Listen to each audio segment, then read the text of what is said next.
Live from Germany, we welcome race fans one and all back to Green Flying TV. A brand new season getting set to kick off as season number 11 of the Beer League is just about ready to rumble to life. My name is Little Ramble. Alongside Fettuccini, we are bringing you all of racing action from round number, well, not quite round number one. Round number 0? Yeah, round number 0. That sounds about right. It's the preseason race here at the Motorsport Arena, Oschersleben. Fen, you've been to this race a few times. I have not. This is going to be an interesting one.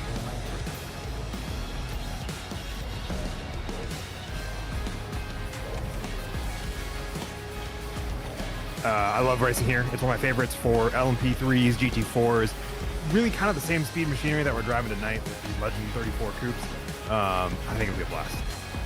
It's going to be a blast indeed, with a lot to be excited about here with this one. And I have a feeling this racing action tonight, it's going to be a barn burner, right? I mean, this race is going to be absolutely phenomenal. You and I are both ready to take off with what could be one of the more entertaining races we've had so far.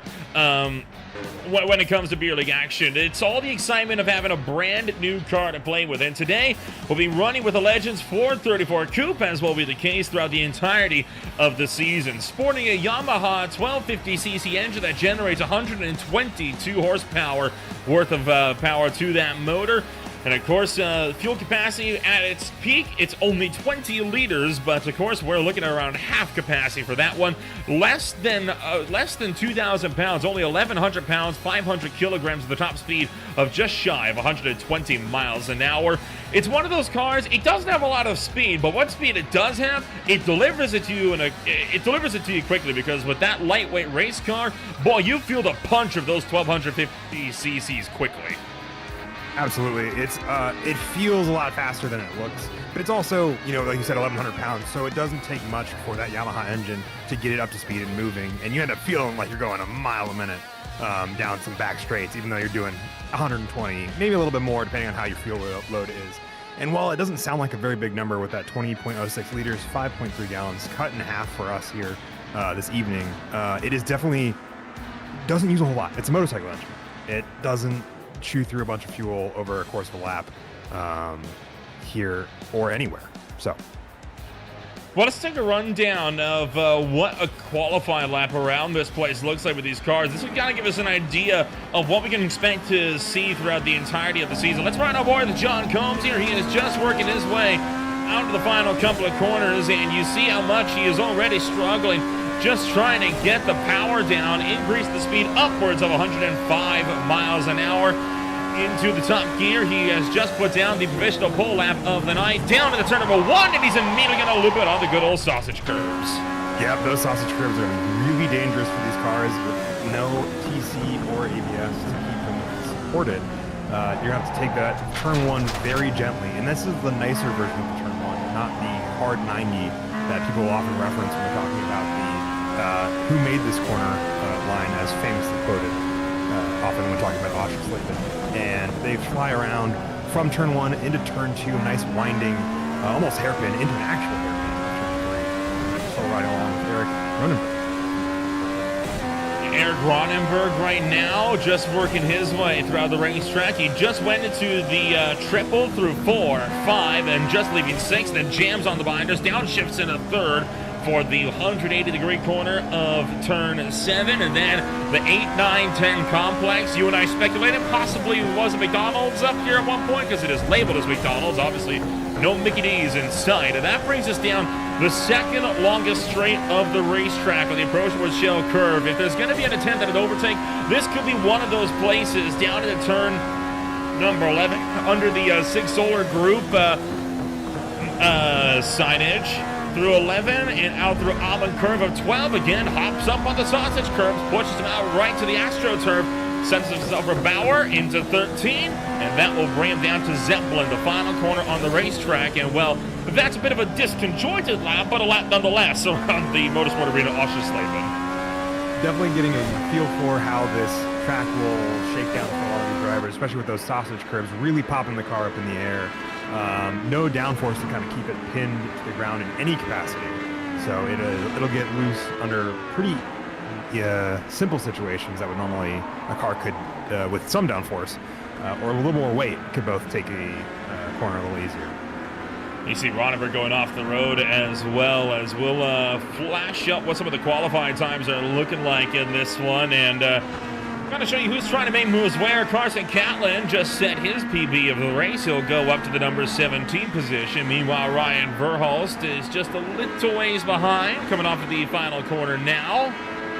And over the stripe for the 139.913 for Verhulst. Not able to really get the job done.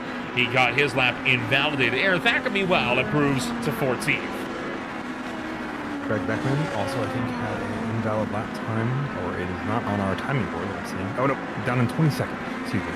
As well as a bunch of others that are flying in.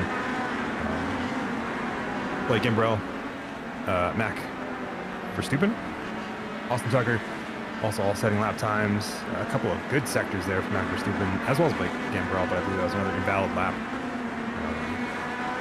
They are getting their qualifying and getting, with all these green sectors, I'm glad they're finding more time on the track over the course of qualifying and not, stagnating out. So Blake Gambrell right now working his way up and around the racetrack as well. Ron Wolf has not got a lap yet on the boards. He is working his way through the final series of quarters now, just approaching turn 13 and trying to make that approach to Zeppelin. Boy, Zeppelin, such a fun word to say, Zeppelin, right? I mean, yeah, it's an awesome word. I love a lot of the names of these corners on this track. You have Zeppelin, Shell Curve, Amon Curve, Haas Rotor, hotel named because it had a hotel in that corner originally for turn 2, and then eventually it was later removed due to safety concerns, I believe, amongst other reasons. When you say it was in the curve, do we mean like it was on the inside, or it was just positioned nearby?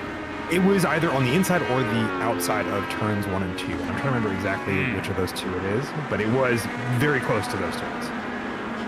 Take a look from the air, and you'll see the turn 1 complex. There is the turn 1, but you see that ever-famous 90-degree right or left-hander. Fun fact, it is still possible to run that corner if you want to torment yourself. It's always a possibility on iRacing. They have scanned both layouts in, and does that layout get used anymore in the real world? I don't think it does, but I may be incorrect off the top of my head. I believe most have moved to the MotoGP version, as it is just kinder, I think, to everybody involved. But I think DTM might, if anybody.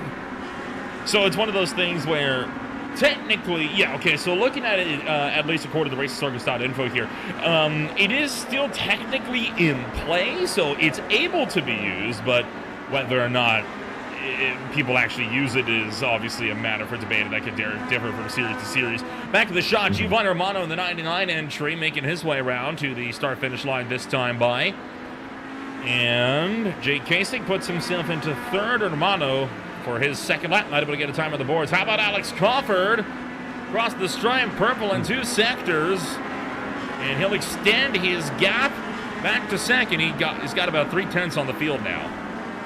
Yeah, I think it was a bit of a bad lap time last time by that we actually saw from him outside of those purple 2 sectors, as he's registered as a 1:46.07 as his last lap, but his time is still extended to half a second. So the field's still trying to qualify. We are now about halfway through this 20-minute qualifying session. For those that might be unfamiliar with the racing format, we start with a 20-minute open qualifying session. From there, it's a 15-minute sprint. Top 12 from that qualifying session will find themselves in scoring points, as well as being inverted for a 1-hour main event. Now, in that main event, there is a chance for up to 2 code 69s, and for this field, those code 69s tonight, one of them is a guarantee. We guarantee have the chance of at least one, and that'll be coming anywhere from 5 minutes into the race to 15 minutes before the end. It's the second one that's a bit of a 50-50 chance on whether or not we're going to be getting that second code 69.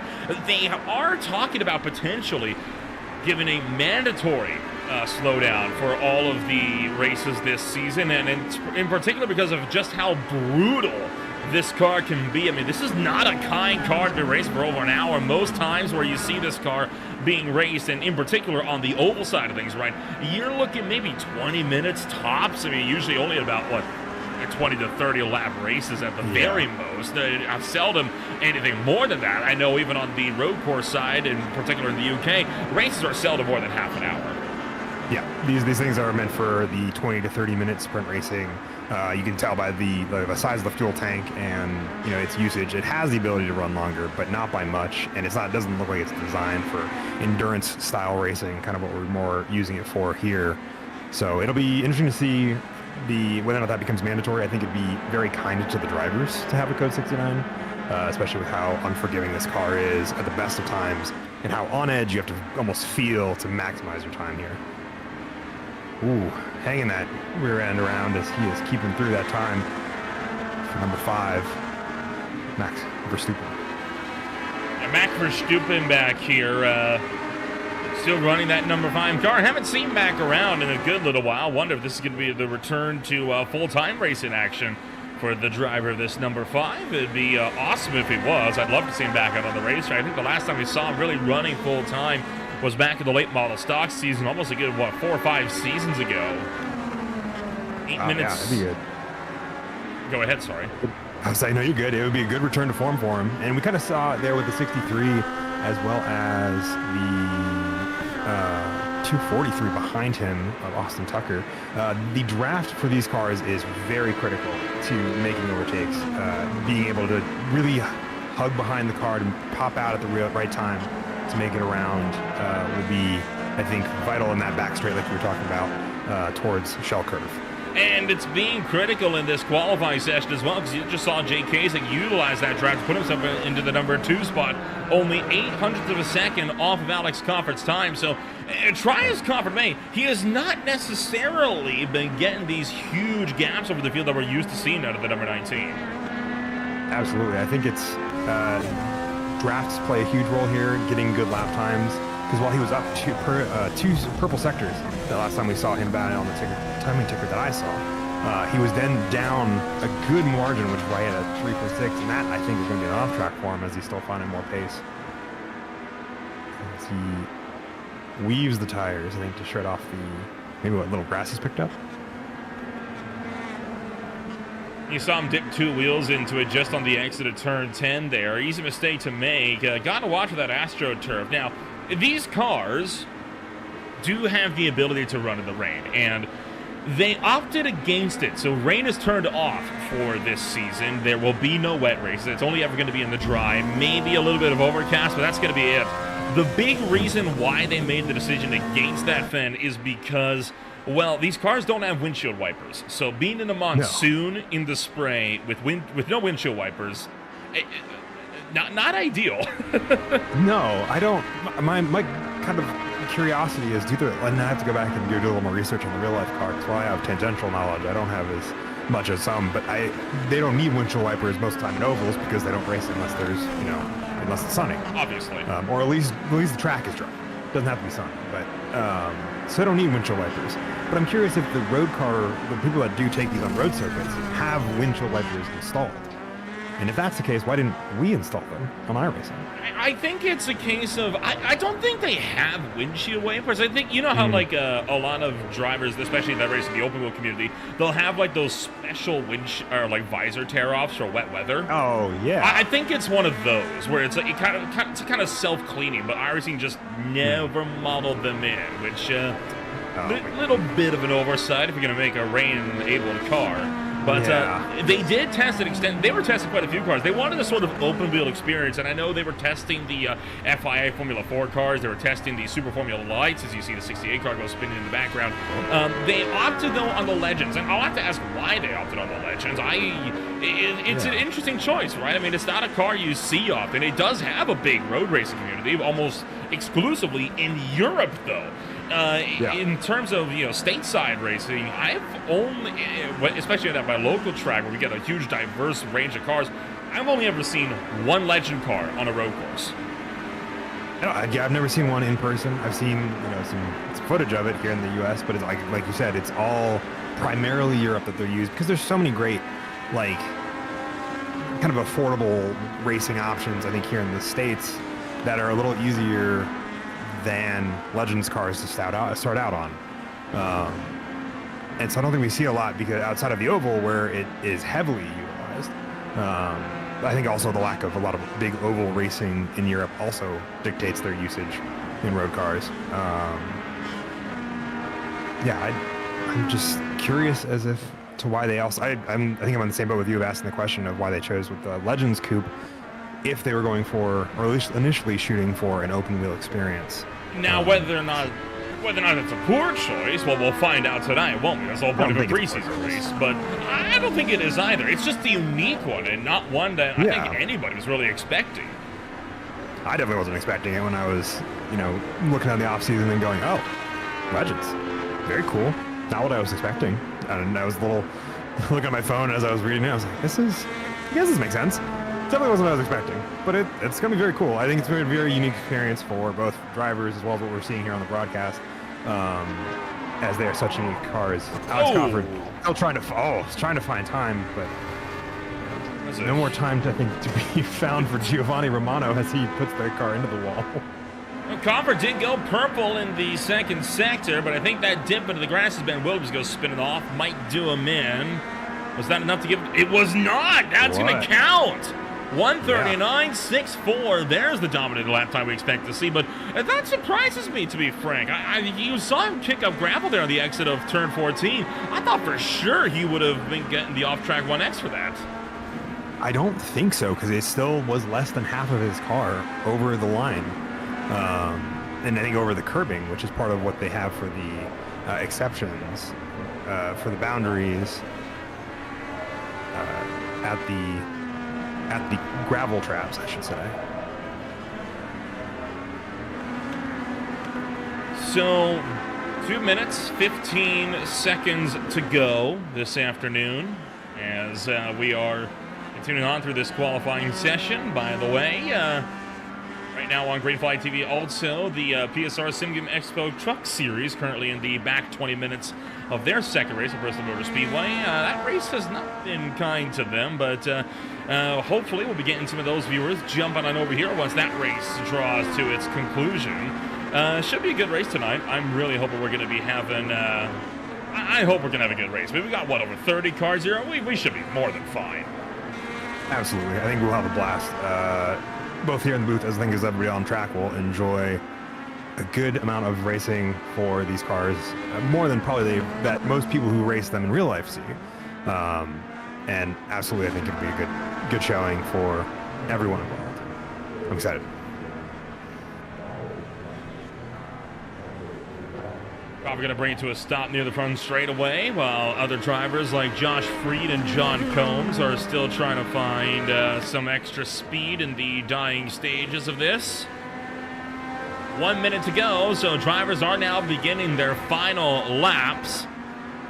There will be no improvement from Tanner Klein, no improvement from Blake Gambrill. Josh Freed out of the final corner, this time by. What does the driver, the number 3, have in store? I think he had a spin earlier on. That is a 358 across the line for him. Does improve to 17th, though, so good news there. Kyle Blevins, I think, might be a little bit too far back to take another lap on this one. Yeah, I don't think, because there is no allowance for time once time has expired before qualifying here, so I don't think he is able to finish his lap. Well, maybe. He's got 15 seconds. He's got 2 corners, though, and the whole straightaway. But the start-finish line is pretty early on in the straight, if I remember correctly, for Oschersleben. 5 seconds into turn 14. He was green in sector 1, yellow in sector 2, but out of the final corner, he will not be able to get the job done. So qualifying going to draw to a close this afternoon, and we are ready to take a rundown of what your starter grid is going to look like for race in action here on Wednesday night for a brand new season of the Beer League. Started on pole position, then it's going to be the likes of, oh boy, wow, okay, that's an interesting place for that one, but it's going to be Alex Crawford on pole position, Tucker in second, Casey in third, Ronenberg in fourth, Combs in fifth, Shane Cameron back in the 6th with Chris Bright in 7th. Justin Bressy making his first start of his season will be down in the number 8 spot, and then it's going to be Justin Hall in 9th, and one Aaron Thacker closing out the top 10. Moving on down from there, it's going to be the likes of drivers like Jason Lee, Ben Williams, Brooks Clayton, there we go, Ron Wolf, Kyle Blevins, and that'll round out the top 15 here then, Ben. It's going to be 16th is going to be, Chris Flamlin, Josh Frieden 17th. 18th is going to be Matthew Dupois. Jordan Babcock in 19th. 20th is going to be Carson Caitlin. Tanner Klein in 21st. Ryan Verhulst in 22nd. Mac Verstappen in 23rd. 24th, Jeremy Castro. 25th is going to be Ryan Murphy. 26th is going to be Chris Zoffer. 27th, Blake Campbell. Greg Beckman in 28th. 29th, Corey Barrett. Scott Fleming rounds out the top 30 of our 34 drivers. Tyler Augustino, Stefan Purcell, Giovanni Romano, and Adam Melo wrap out the last 4 on the grid, and part of the last 4 of the 6 drivers who did not set a qualifying time. Adam Joseph Mailhop, bottom of the field, so we got about 20 seconds before sprint racing action gets underway, and a brand new season ready to kick off. Season number 10 ended with a bang as Austin Tucker was able to secure his run over Giovanni Romano, and with everybody gridded on up, time to get the party started. The lights flick on, and racing action resumes. The first sprint race of the preseason run is underway as the field getting away well. One car looking like stalled towards the tail end of this one. Alex Coffer getting away real well down into turn number 1 this time by, and this looking like it's going to be a pretty solid start overall. No problems through the opening salvo of corners. That's, I think, probably for the best as we see them go 2-3 wide, going into the hotel and going around to the first hairpin on the corner. Able to keep it all nice and tidy. A little bit of a slide there from the 187 of Ben Williams and a collision of cars. Giovanni Romano gets tucked up on top of another car in the mix there, and that's going to cause him to slip all the way back through this field while everyone else in, high speed off there for the 17. Sorry, the 7 of Corey. No, that is the 17 of the 12, sorry, Ryan Verhulst. There we go. Getting a little bit checked up in the middle of that. Meanwhile, looking for the lead here, Jake Casey taking use of the slipstream to go down the inside into turn number 11 and through 12. Coffer just able to hang that one around the outside, a turn to the inside. And he is going to hold on to the lead, and it's looking like this race will go the way of Coffer at the end of lap number 1. This is what happened to Giovanni Romano in the multi-car pileup to start off this race. I think it was, what I saw, it looked like Giovanni was late on it was just a set of self-spins, it looks like. It resulted in a pileup. And those types of multi-car incidents where you get cars kind of packed up on top of the cars are going to be common to these cars. Look at Jake Kasich, though, around the outside at turn 2. We got Alex Coffin in a 1, but Coffin's able to stick the nose back in there and working down the straightaway. Jake Kasich trying to make the move on the right-hand side. Coffin, the defender to the left. Ruttenberg going to go around from 3rd. So the 017 going to dump into the middle of turn number 4. And he's able to get that car going before it gets too far behind the pack. But he is now in the mix of a litany of cars. Oh boy, here we go. Going off. Oh, Hall, I believe, that's going to be a big wreck. Oh my gosh. 5, 6 cars, and we still got some piling up into the corner here. It just keeps going. We got one upside down in the middle of all of this.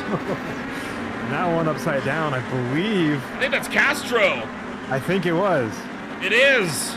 Yes, it is. Oh, and he's going to get hit by the 42, and that'll flip him back over on all 4s. Meanwhile, Jake Kasich now wants to have a look. And this is like we were talking about the draft there on that back straight, really allowing him to get alongside, going in these, both of the curves, Shell as well as Amon curve, and as they come around Bauer curve, for Zeppelin curve. Last curve of the corner. Crawford gives it back. Doesn't give it back. Takes it back from Kasich. Boy, oh boy, if this is how the season's going to go, I'm here for it. This race is awesome so far. A lot of early dramas here in the opening salvo. We'll take a look on the big crash that happened. This is from the air, and this will be the only way we can really get a full picture. Take a look at the vicious impact into the fence, and there's just nowhere for anybody to go here. Oh my goodness, Van Verstappen went up and over as well. So a couple of cars got over in that one. Yeah, and there's more carnage. Oh man. Stand where you look, car after car after car piles in, and then there's the hit that got the 24 back up on all fours. That was kind of him, I suppose. I don't think it was intentional. It was kind of him.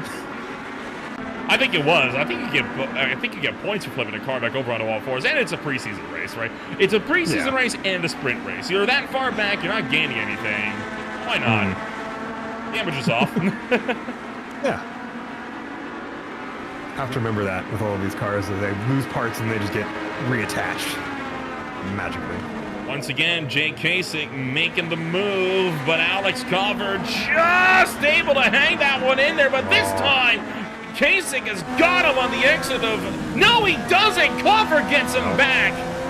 Thought for a moment Kasich had it. I thought so as well, but he hit that gravel trap and was just having to manage the car and not lose it by adding in more rotation there to keep behind him. But he's got the drafts going into turn 1. So let's see if he makes the move this time. Looks like it. Alongside there. He's going to go late on the brakes to really secure the position. It seems to be... Ooh. Bit of a shot to the shorts there that Crawford gave him. He's keeping the nose on the inside there. Everybody's hanging on. Nice little pack there for first. Late on the brakes. Crawford coming back around on Kasich. As Kasich is trying to go for the over-under there. He might lose 2 places behind to Tucker. Unless he... And did you see how he was able to just hang the tail end out there as he came around through turn number 2? Alex Crawford has got a lot of confidence behind the wheel of that 34 Coupe. So this looks like it's going to be Crawford's car. Could be Crawford's championship. He's able to get some pretty good runs going.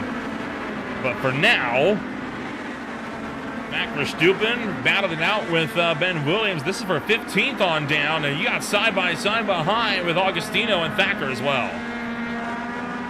It looks like that position swaps between Max Verstappen and Ben Williams. Now at the lead of this pack of about 7 cars, all too wide behind them as they're going through towards the back straight.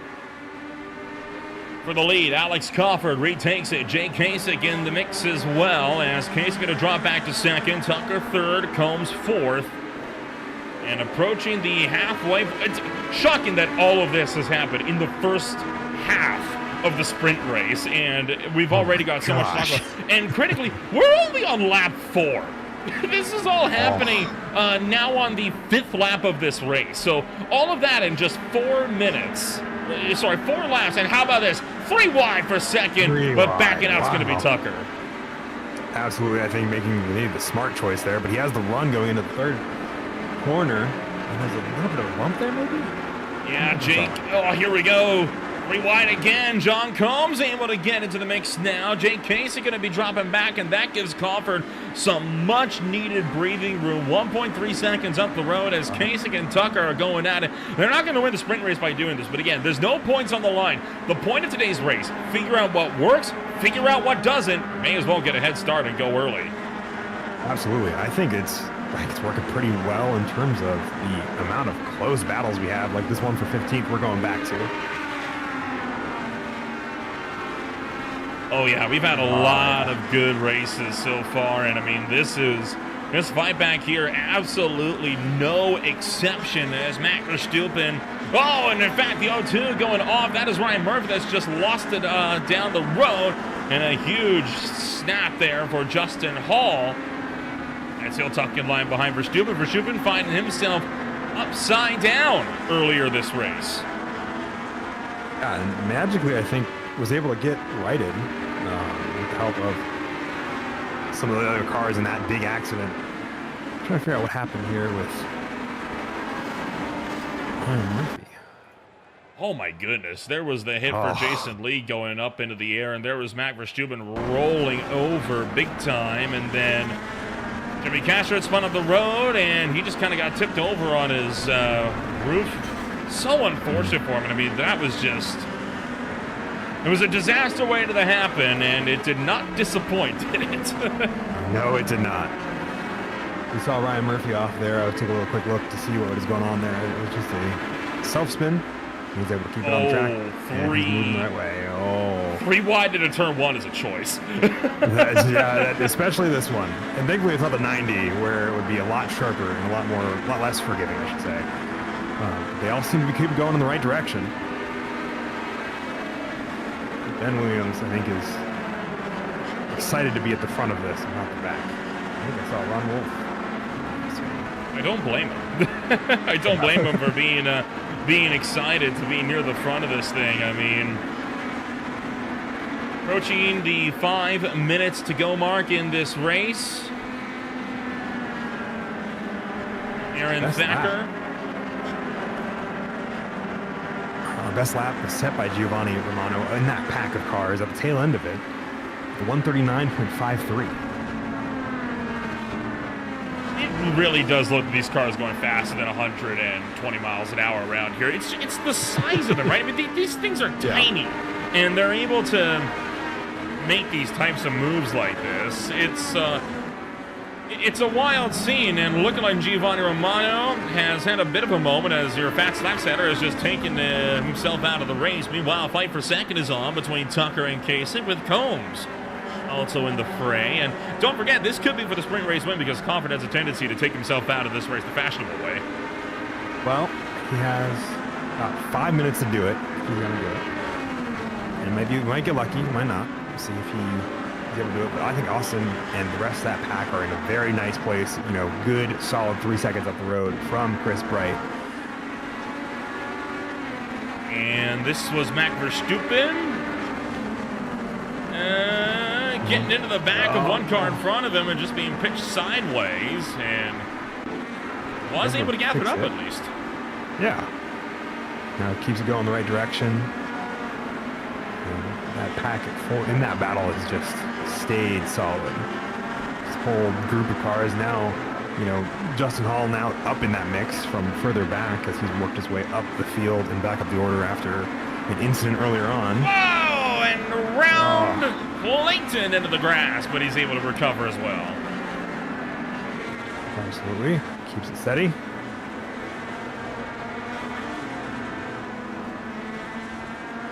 Chris Bright. Shane Cameron.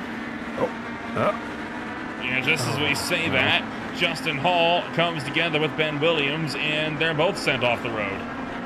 Yeah. Well,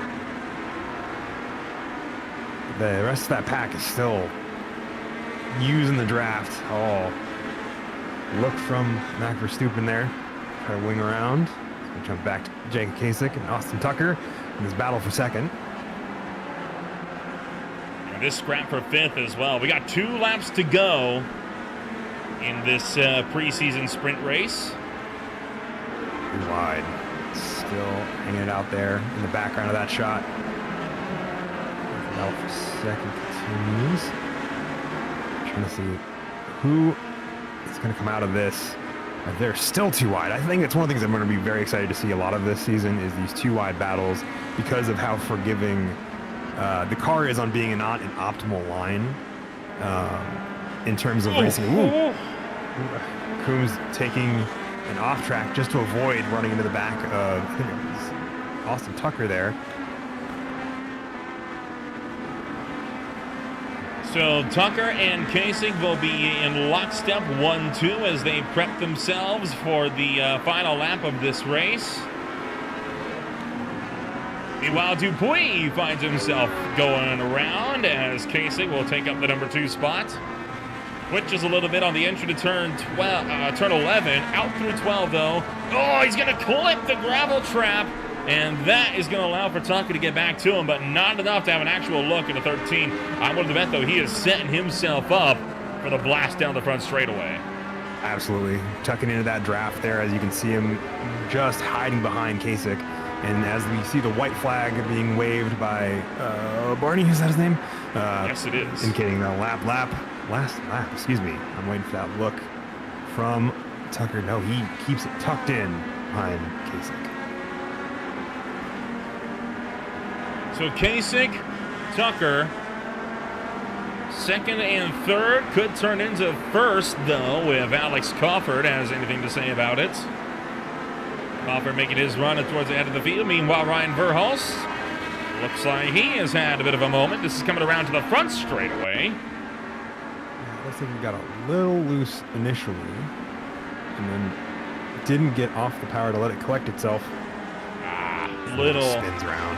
Little clip as well with the gravel trap will do you in any day of the week. Mm-hmm. And there's Crawford doing Crawford shenanigans.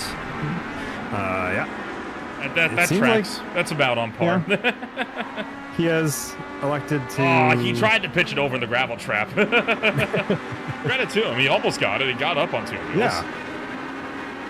So as expected, this turns into the battle for the win. It does. As Alex Crawford is currently reversing his way back up the track. Austin Tucker trying to hang on. Jake Kasich looking and getting around him. Not quite able to get the job done, though. As Austin Tucker will dive into the final corner. Does Kasich have an answer?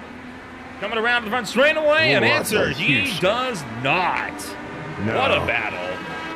That was a good one, I think. That was fantastic. Yeah. This whole race was fantastic. Absolutely. We'll be seeing, I think, more of that in the feature here coming up. Third, John Combs kept bringing it home pretty safely. Are they still racing? Surely not. I don't think they are. No, it doesn't look like they're okay. I don't think they're intentionally racing or actually racing. I think they're just turning laps at this point.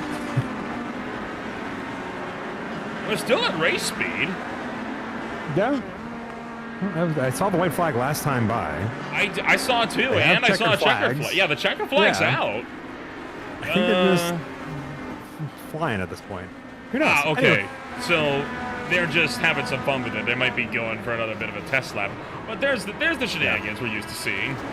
Yeah, that tracks. Oh my goodness. Hello and welcome to the party, Mr. Babcock. And the 7th. All right, so today's party is seeing how many cars we get over the wall. Over the wall in from turn 2. I wonder how many black flies they're getting for cutting the course for that. You know iRacing can't discriminate on that, right? No, it has no idea what's happening. It's just, yep, we got to get black flags. Well, with all that said and done, we've got the top 12 results in for the main heat race, and for those runs here this afternoon, as we get set to wind things up again for the main event this afternoon. Top 12 going to be inverted. They'll line up like this. Austin Tucker will be started at 12th. Casey started 11th. Then Combs, Bright, Cameron, Blevins, Barrett, Freed, Lee, Dupuis, Augustino, and Clayton will also be finding themselves inverted for the top 12 for the main event. A lot of action still yet to come on. 1 hour of racing is ahead of us, and we will see what's in store when we return on Green Flight TV. Stay with us.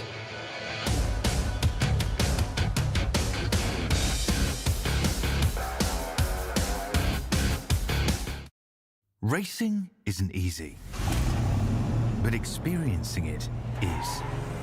iRacing puts you in the driver's seat with the industry's leading sim racing game.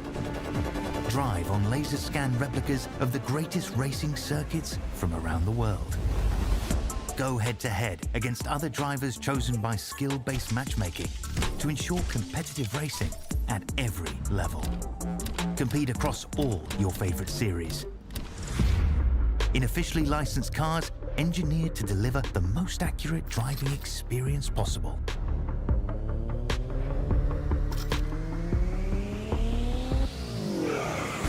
Join iRace or host your own with players from across the globe. Race against the computer or in a league with friends. Feel the thrill behind the wheel. Visit iRacing.com.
Welcome back to Green Flag TV, getting set to return to racing action this afternoon with 1 hour of racing, just 2 minutes away.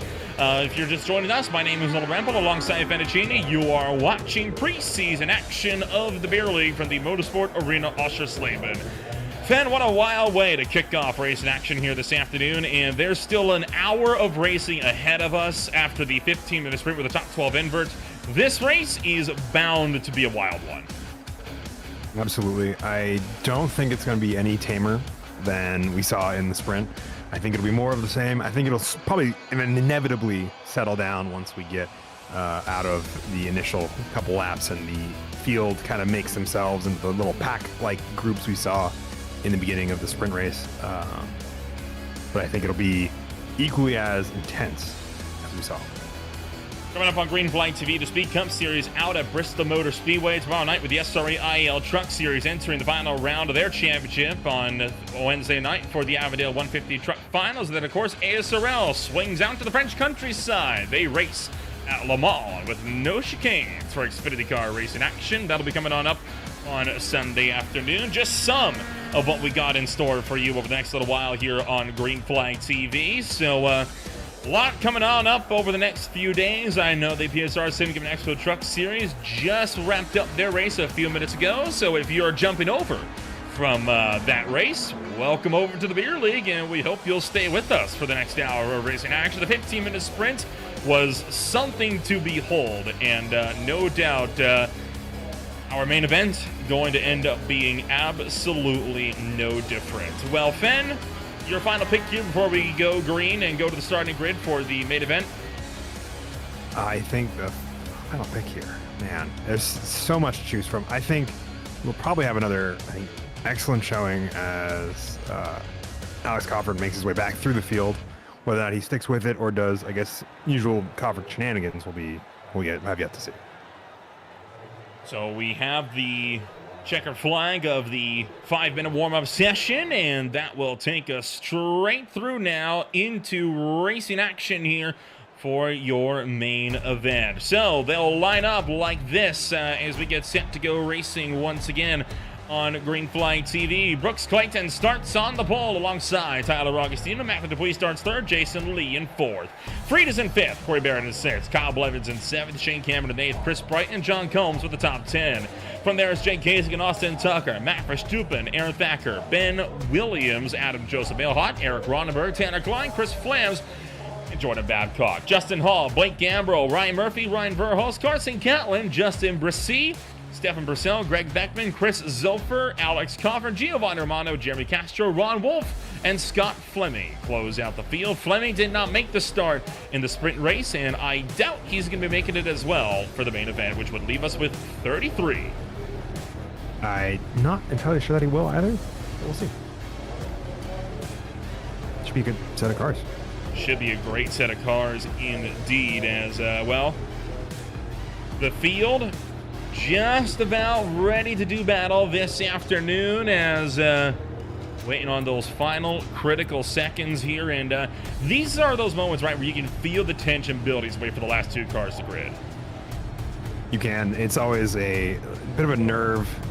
You know, if you're not super familiar with some things, or you're not used to standing starts, nerves kind of get to you, because it's not as easy as like a rolling start where it's like you're already moving, you already, you know, you have something to do to keep your mind at least a little busy. You're not just thinking about how do I nail this launch, how do I nail turn 1 to not crash into the cars around me, but also gain as many positions as I can on the jump, because it's always an early place and a good place to get easy spots. So it'll be, for all these probably way more talented drivers that have a bunch of standing starts under their belts, being in beer league, which has all standing starts, if I remember correctly, they'll be fine. They'll have no issues. Tension will be there, but it won't be bothering them at all. Well, we are ready to get a new season underway as the lights flick on. And it's go, go, go for the main event. And a great start there from Brooks Clayton. Tyler Augustino gets away on a mad approach to turn number 1. What a launch from Augustino as the 69 is gone entering turn number 1. There's 5 and 6 wide in the background there, but they all seem to be buttoning down and zippering in to make it an easy, well, except for the fast 2 cars, made it easy and safe start. Looking like everything is going to be working on out just fine, though. Never mind, as Matt Verstappen also being sent around alongside John Combs and more. They're going to be tumbling down the field, while the rest of the battle pack working their way towards turns 5, 6, and 7 as no big one down the back straightaway this time by, and looking like we are going to be finally getting things settled down just a little bit through the opening salvo. Just for a moment, remember, I think it was lap 2 that we saw the big crash, so we're not out of the woods yet. Was it lap 2? Oh, yeah, it was. Yeah, remember, they went through once fine, and it was the second time around that we were like, oh, it'll be good now. And it was. So we get some little bit of bump traffic there, it looks like, on the number 8. Well, I mean, why not, right? These cars are made for ovals. They bump draft in ovals, right? I'm sure it's fine. Yeah. These semi-open wheel Legends cars. Well, we got Eric Ronenberg going around as well. Ronenberg dumped into the grass. Meanwhile, Augustino trying to fend off Brooks Clayton as Clayton working his way towards the last corner this time by. And at the end of lap number 1, it is going to be Tyler Augustino leading the way. A big tank slap from behind. And we're 3 wide down the main straightaway. Oh my goodness, and there's a little bit of crashing behind all of this craziness, and holy 5 cow, wide. you are kidding. No way, no way, no way, there they go. Oh no, no way, they saved that. Are you kidding me? There they go, finally it falls apart. No way that was gonna work. Tell you what, looked like they were making it though. That was a game of chicken on the level I have never seen in my life before. That was insane. Oh my gosh, I'm so thrilled they made it through almost 2 corners. If they didn't spin, that would have been the coolest thing ever. Yeah, but it was so cool to see it too. Like, I think that's the thing I love about how like nimble and small these cars are is you can fit them just about anywhere on a track. I'm speechless. How? How did they even make it work for that long? I mean, it's a straight. They all have a little bit of room. These are... no words. I mean, take a look at that. 5 wide. And it just falls apart. So close. But it's also only a couple of spins. It wasn't even explosive. It wasn't even a big wreck. It's just, it is what it is. That is unreal that managed to work out the way that it did. And, PSR is officially wrapped up. So welcome all the viewers over from that live stream that have stuck around for the Beer League race. You just missed 5 wide down the front stretch. Back up about 60 seconds if you didn't get the chance to see it, because I've never seen anything like that in my life. And, you know, you and I, we were wondering about why they picked these finicky 434 coupes as opposed to something like the FIF4. Well, we know why now. I absolutely, yeah. That is the prime use case, because you can't go 5 wide in F4s or Super Formula light cars. Oh God, no. There's not enough room. There's too much car. Let's get one more look for all the new people entering this race. This is something you have to see it to believe it. There's 3, there's 4, there's 5 down the front straightaway entering turn number 1. I mean, have you ever? And they almost pull it off well, and they still manage to all drive away from it. So close. I mean, that was set to be one of the coolest things if only Austin Tucker didn't lose the back end. Still one of the coolest things I've ever seen, but we're just about 5 minutes deep into this 1-hour main event. We've gone through a 20-minute qualifying session, a 15-minute sprint race where the top 12 were inverted, and look at this battle for the number 2 spot as Shane Kasich is in a fierce fight with Brooks Clayton. Kasich won the sprint race earlier on, and now he is desperate to try and fight his way up to the front of the main event. He is already back up to P2 and is really good doing battle with Brooks Clayton. As Clayton gets real loose on the exit. Holds on to it, though. And Matt, great run from Kasich. A great run from Kasich on the backstretch, giving him plenty of draft out of the rear end of Brooks Clayton's machine as they go into turn 1. Look at that gap now that he is building there. Look at all the gravel being kicked up at the tail end off the final corner as well. A lot of drivers running out wide and dragging all of that loose rocks onto the surface of the racetrack, making it a real difficult move to work with. But it's doable. It's just difficult, especially in cars that are as finicky as these ones. Meanwhile, fight for third. Jason Lee, Brooks Clayton side by side into turn number 5, and Jason Lee gonna be able to pick off the run from Clayton, not able to get the run in there. How about, a bit of an overshoot there for Dupuy. He's able to also gather it up, more or less. Maybe not quite. Shane Cameron's coming. Go too wide. Almost too wide.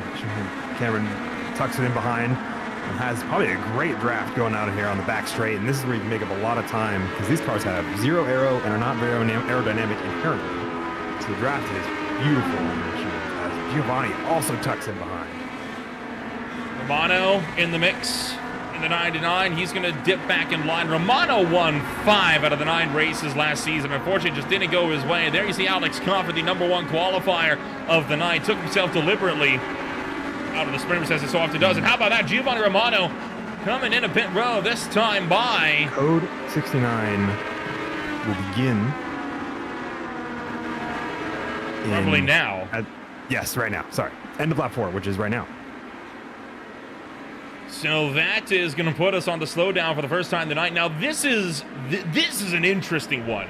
So what we had happen is, again, for those just tuning in that aren't familiar, usually there's 2 random Code 69s. They changed the format, so we still have a chance at 2, but one of them is a guarantee. So the guaranteed Code 69 is now. Now, what that means is we're going to bunch everybody up going 69 miles an hour or 69 kilometers an hour. Looks like it's 69 kilometers an hour in these cars.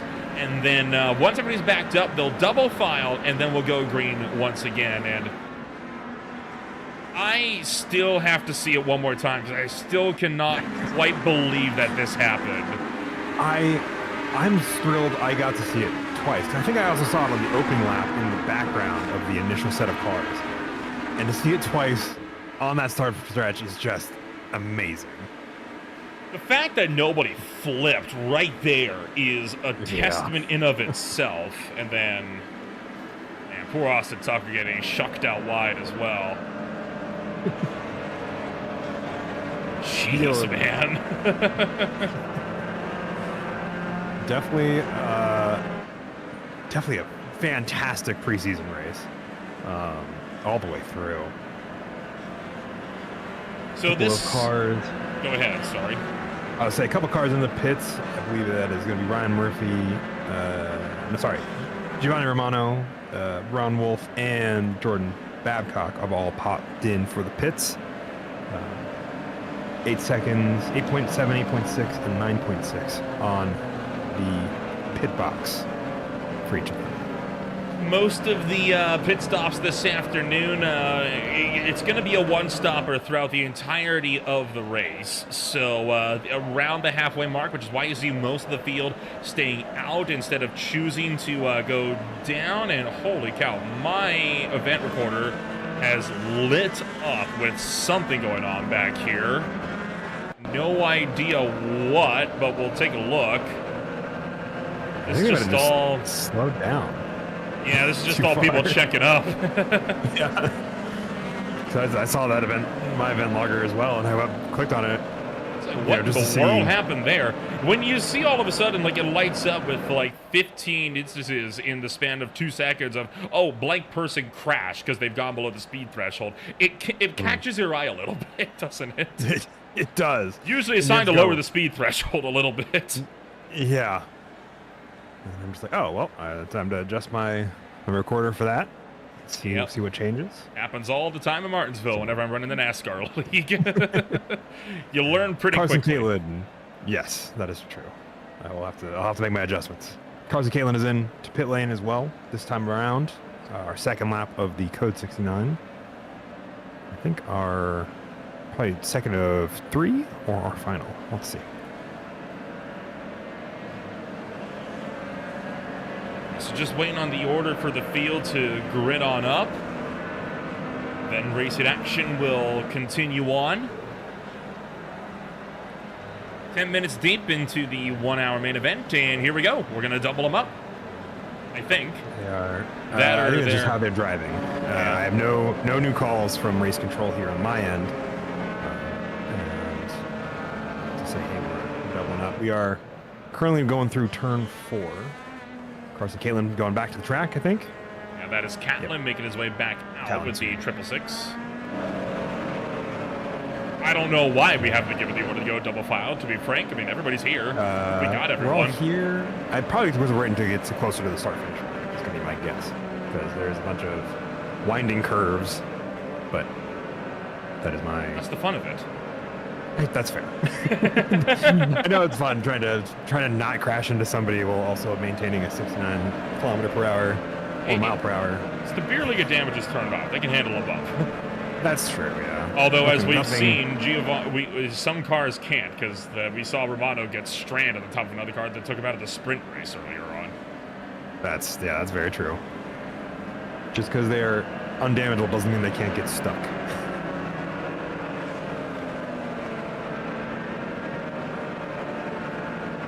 Alex Cofford, despite being a lap down at the end of the sprint, is up to 7th. Here we go. Yes. So either they've been given the order to double up, or they're just wanting to, that or it's a double up out of protest because they want to go. It's one of the two. It is a double up because they've been told to form 2 restart lines. So I think we'll be going green this time by. Makes sense to me. So once the field is doubled up, the race leader will get the report that it is on you. And as soon as Agostino accelerates away, we will get racing action at the Motorsport Arena Oschersleben underway once again.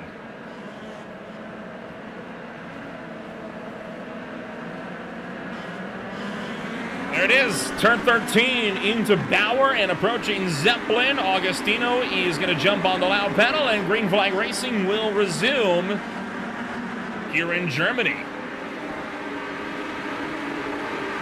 Now still the chance at one more Code 69 before the race is over, and how about that? Pass in the grass as Shane Cameron will bully his way into 3rd.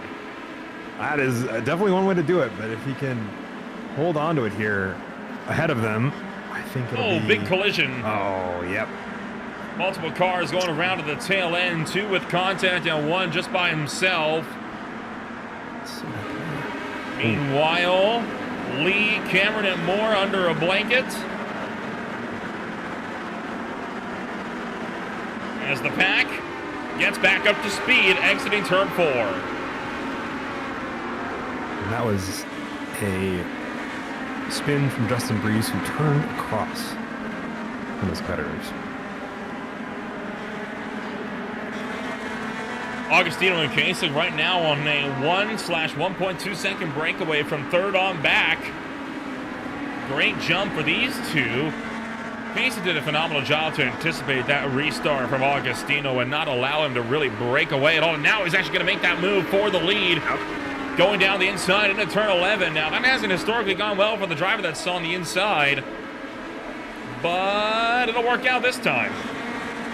The big thing there is you might lose a lot of speed depending on how you take that line and if you give a lot of room to the car that you're on the inside of. And that ends up giving you less speed than the car who's on the outside trying to keep up that time. Is there is just too wide going into the final corner from fourth on back as this train of cars, all these close relative times as they are a train of vehicles going down the front stretch here. All being led by, I believe that is Matthew Dubois. Yeah, Matthew Dupuis making the move down the front straightaway into turn number 1, and John Combs able to pick him off. Double file, like it's a high-speed pace lap. You can see a bit of a bobble there from Brooks Clayton and that number 9 struggling to keep that car underneath them, while John Combs will battle his way all the way up to 6th. He's going to get cleared by the Apex, and Justin Hall kicks the tail end out on the entry, but he's again able to wrangle it underneath him. He's able to keep it underneath him and able to keep it going forward, trying to get, I think, around Brooks Clayton as well, who is trying to keep up, I think, with the cars in front of them, and is having a hell of a time trying to do so, or doing so, I should say. Mac Verstappen, oh boy, Verstappen careens into the back of Kyle Blevins there, as Blevins had a big checkup, big corner. But again, so far, so good. I mean, we've been having a pretty good run of things as far as this goes. Not too many incidents to speak of on the racetrack.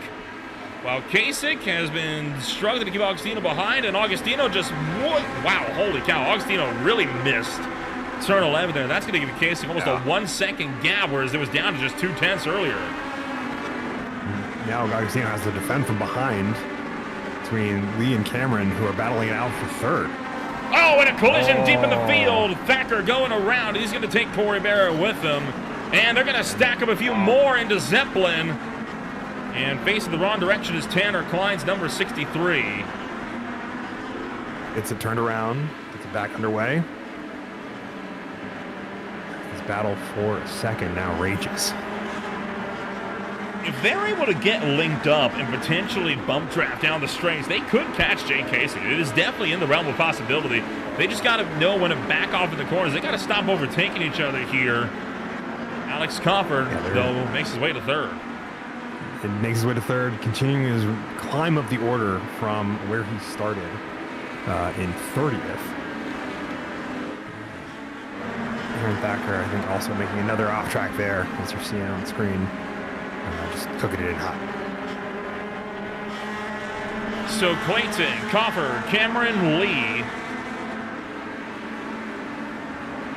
backed up nose to tail, and they are quickly running down Jay Casey. The draft is so powerful in these cars. You can really see that here as Tyler Agostino already running down on almost 1.2 second deficit up to Jay Kasich. Now down to half a second, so closing a quarter of a second just on this straightaway alone. And man, Coffin is really chucking it in here, trying to get around Agostino. Yeah, he's trying to make the moves to get around and finish, I think, or at least be first before trying to flip the car again at the end of the gravel pad traps here.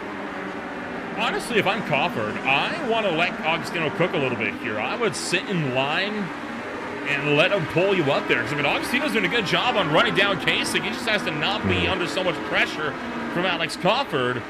Crawford's going to make the look. There's a look. Takes away second into turn number 1, but Agostino going to fight firm down to the inside of turn 2. And if you can hold that, steals it. Yeah, if you can hold that inside line into turn 2, usually you have at least a solid run on to into turn 3 ahead of the person who's on the outside of that first turn 1 into turn 2. He seems to be driving very defensively against Alex Crawford instead of trying to use the draft there. Well, I think the fact, though, that he's been able to drive so defensively against Crawford while still gaining time on the car in front, that is a testament as to how powerful that slipstream is whenever you're within a second of the car in front of you. Yeah, and that's where that slipstream really kicks up in the draft in these cars. Like I've said it before, I'll probably be saying it a lot this season. Huge in this machinery because of the lack of inherent downforce or aerodynamics that this car has, being a small, slimmed down version of the cars that were big in NASCAR in the 50s. Too wide as we go into the shell curve, and Crawford makes a move finally on Agostino. I feel like Agostino kind of gave him a break there, allowed for Jake Kasich to play it a little bit safer there. So Agostino backing out to let Crawford get up into the number 2 spot, and now Jake Kasich has got a huge problem in his mirror. Kasich has historically come to blows with Crawford once or twice in the series, and Crawford going to make that look to the inside. One car sideways in the background and around 2 cars around to the background. In fact, Jake Kasich, not quite. There he goes, able to take it away. He's able to hold it for the moment. Like I said, that inside line in turn 2 really sets you up well for the rest of for the next hairpin. And if he's able to keep that momentum, which I think is going to be big for these cars. This is, I believe, a bit of a touch here for Ryan after he's already self-spun, and then he hits with, I believe that was Corey Barrett. Now, it was Ryan Verhulst in the 12 getting into Ben Williams, and you saw the 248 of Kyle Blevins kind of going off the road as well. That was the incident that we saw within the top 10. As Crawford keeps trying to chase down Kasich. By the way, Giovanni Romano up to the number 12 spot, just put down the fast lap of the race, a 1:39.88, and now Kasich trying to go the long way into turn 11. Yeah, well, Crawford trying to squeeze the inside line there, trying to get by, and is able to do so, and it seems to be just tearing off with it. Crawford is taking off right now up here, and Jake Kasich seeing if maybe he can try to battle back. He's got the slipstream, but Crawford's got a lot of work ahead if he wants to break that toe. Yeah. Look how quickly that delta comes down between the two on the intervals. 10th and a half. And you see right there where it stalls, where Jake Kasich lifts out. Yeah, and he finally has to give a little bit of braking to make sure this car doesn't go flying into the gravel trap there at the end of end of the straight into turn 1. But that draft I think is going to be very huge in keeping the person in P1 from really running off too much. You see Chris Bryant, Justin Hall, Giovanni Romano, and Chris Flams in a battle pack of their own. This is for 10th on back. That is one that I think I've just been watching them exchange positions here and there. I thought I saw Giovanni right behind Chris Bright and then Justin Hall getting a good run there. But now he's returning the favor. Trying to. Oh, no. Boy. And I think there was a bit of net code there as we watched Giovanni blink. Yeah. That's unfortunate. Yeah.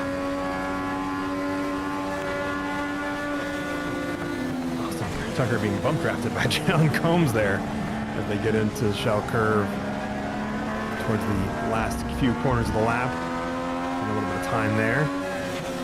Wonderful. I think I've got a feeling we'll be seeing that a fair bit this season.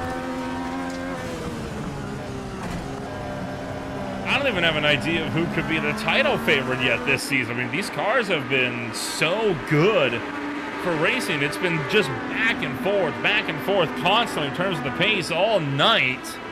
Mm-hmm. It's going to be a wild season with this bad boys. Absolutely. Jake Kasich setting a 1:39.75 this past lap. 1/100th faster than Alex Crawford in front of him. So I definitely don't think Alex is able to run away with it as easily as he might have been in previous seasons.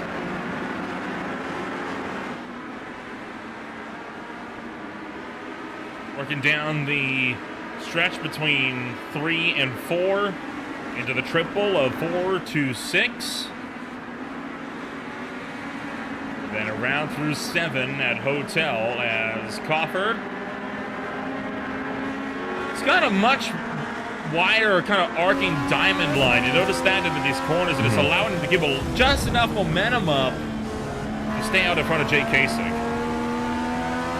I wonder if he is harder on his tires though as a result, or easier on his tires because of that line. 'Cause it's a little bit more, nice, easy cornering with a couple of sharper inputs, and if that'll be a important thing for him as we get towards the halfway mark and at the end of the lap.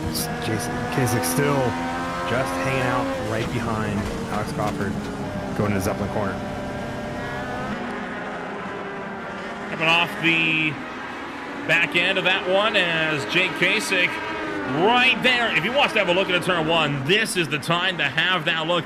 But he's not going for it. He's tucking that line. He's saving fuel in the number 11. That's what that means. I gotta imagine. Yeah. He's using that draft to really save a good amount of fuel. Like you saw with those lifts, they seem a little earlier than his braking points, as well as the braking points Alex Crawford. Not by much, but a little bit as they are 2x2 for a brief moment there, going into turn number 3, coming out of turn number 2 there for P4, 5, 6, and 7. Yeah, that means means down to Shane Cameron. Jason Lee heads up that field. Austin Tucker is in tow, with Cameron and Combs also in the fray. Most of the field starting to kind of separate at this point. We've already had our one mandatory full course yellow. We still have a chance, though, at a second. Odds on that were, as we were quoted, around 56%, so kind of 50-50, but it has to come out in the next 18 and a half minutes.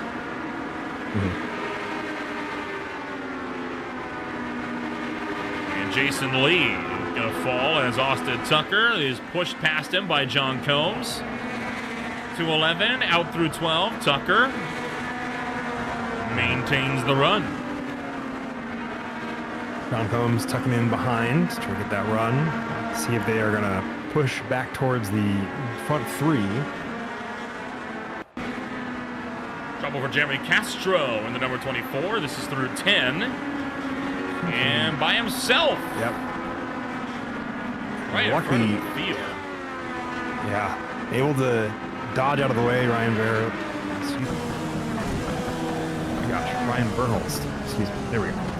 Was able to dodge out of the way, taking the grass to avoid getting into that. John Combs still looking to hang out and maybe get a behind Austin Tucker.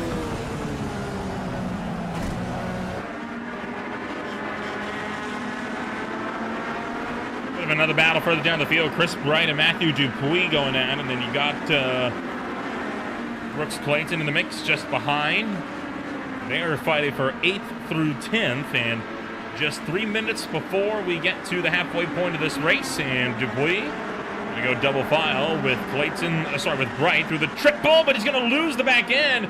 Cut into the infield of that will give him a slowdown for sure, so he's going to have to serve that. And I think he might be able to do just that. And I think he might have gotten it done by going around the outside of the corner there. I'm thinking so. Taking that wide line out will probably give him the initial bit and then a little bit of lift there as he's already going to do so. Will keep him in the race and not have to take a black flag. How about Combs? He's getting a little bit more feisty here with Austin Tucker, and I think Tucker could be trying to back off a little bit, maybe save a bit of fuel himself. If you can make it to about the halfway point, you should be good to go the distance. But remember, you had those, about that 5 to 10 minute period there where they were kind of running only at about 45 miles an hour. That's going to be weighing on these guys, right? How much has that impacted the fuel game here? I think it's probably stretched it out a little bit. I don't think it's going to be a huge adjustment because while they were only going about 45% of what they usually do, it's still turning laps, spending fuel at a much reduced rate, but I don't think it'll be, it'll still make this definitely a 1-stop, and it will take it out of the realm, I think, of a 2-stop. I think they're probably going to be waiting for that second code 69 that there's a 50-50 chance of, or 56%, excuse me, to come in and make that stop where they're losing less time than they would be on the green flag pit stops. Eric Ronenberg, you see him rejoining at the tail of the shop, but this is Tanner Klein As, whoa, hello. That screams hardware failure to me. That or trying to take a off track, or get a slowdown solved via off track, which I don't think is the best way to do that, but it's definitely a way. Ooh, spins, trying to not hit, making quick contact with the back. Austin Tucker pushes John Combs. So more fuel saving then at play at the moment. That I think for sure for a good handful of these cars in the top 10, and to some regard, all kind of using the drafts to save a little bit of time. I think that's Tyler Agostino kind of broke loose from the first two of Kasich and Crawford due to running into the gravel and carrying a little bit back onto the track. He looks kind of like he's in his own no man's land now. You saw Shane Cameron trying to make a look down the inside of Jason Lee. Didn't quite go his way, and ended up dropping back as a result. This is another car off the road. That's Ben Williams, sorry. May have had problems trying to enter pit road. I think he just... yeah, he lost the back end. Nope. Yeah. And whoops. It's a very deceptive pit lane. It's a tightening curve to start, and then it's a pair of 90 chicane on the exit. And both times it's a deceptive pit lane entry and exit. And Jason Lee was run over by Shane Cameron. That spun the number 8 around. Puts him back in the right direction at least before driving off. Yeah, you could say he redressed. I'm sure he doesn't feel the same way, but... I wouldn't say it fixes the problem, but at least got him pointed back in the right direction.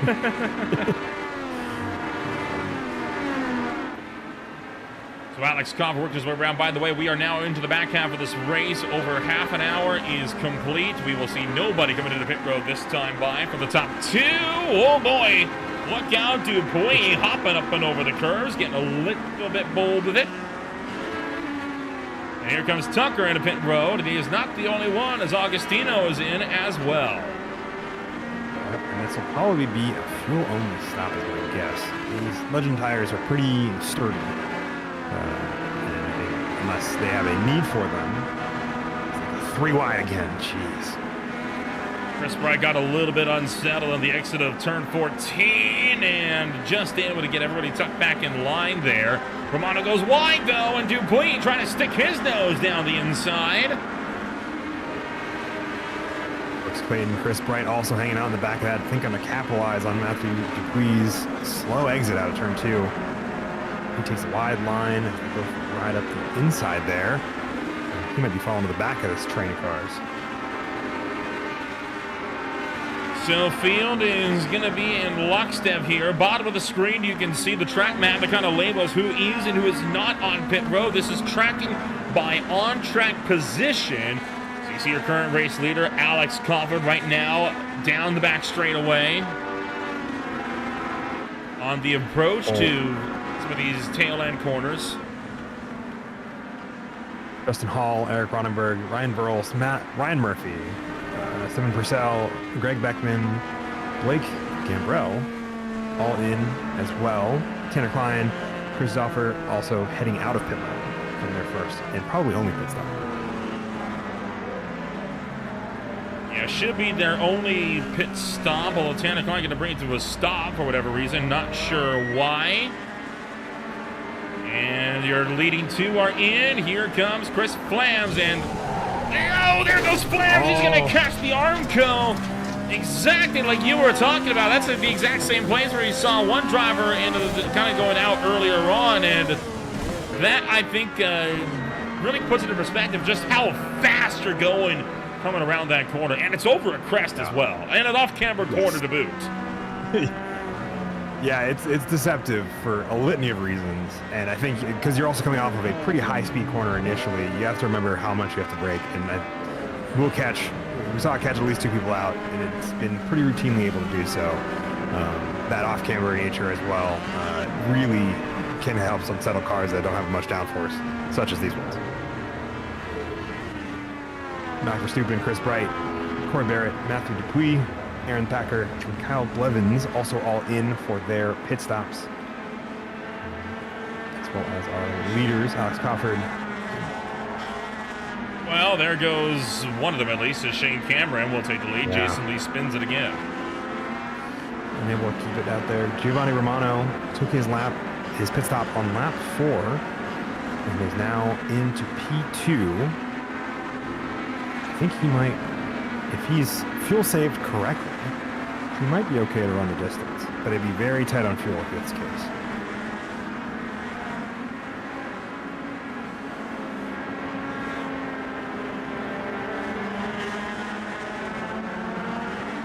And here comes the leading duo into the lane. This, never mind. Only Shane Cameron, Giovanni Romano going to stay out one more.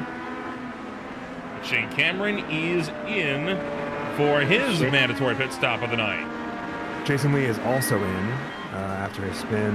Brooks Clayton stays out as well. He's in. Oh, sorry. Brooks Clayton also. Giovanni Romano is the only one who stays out from that pack. Oh boy, whoa, the 79 there. Having a little bit of a scare, and he's in fact going to take the toe to pit road. Not sure what's happened to Blake Amble here. This is the 79 Little Caesars machine. They've already taken their pit stop. Runs off track, locks it. Interesting. Yeah, I wonder if it's more of that hardware failure that you're talking about. So the only cars are waiting on to come down to pit road now. You got Giovanni Romano, Ron Wolf, and Jordan Babcock. They've also got Carson Kaplan deep in the field as well. Those are the drivers that we are waiting on, and then that should cycle Kasich through to the lead. It should, but I believe, then I'm curious to see how much fuel saving they're doing. I'm going to guess not much for Giovanni Romano, but I'm wondering how much it is and if it's enough to finish running distance. I don't think so. I think Oh, definitely not. He only had 4 laps on that fuel run. Yeah.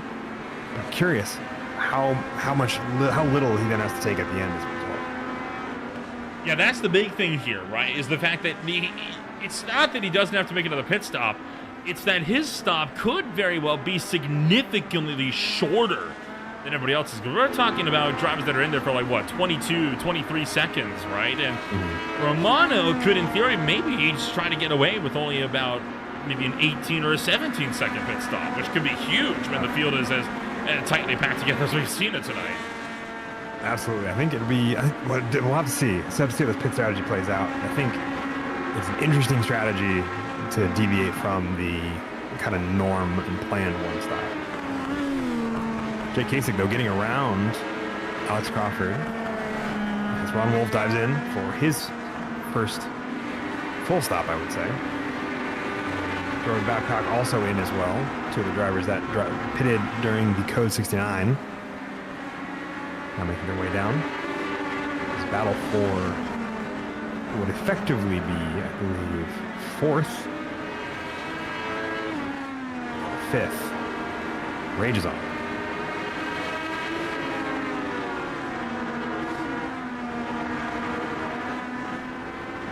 And when we have a look, not quite. Dupuis still stays in line. Chris Bright being kept very, very honest here. That number 10, and you see him make a little bobble there, and he's able to catch it, but those tiny little wiggles, they can catch you out in a hurry.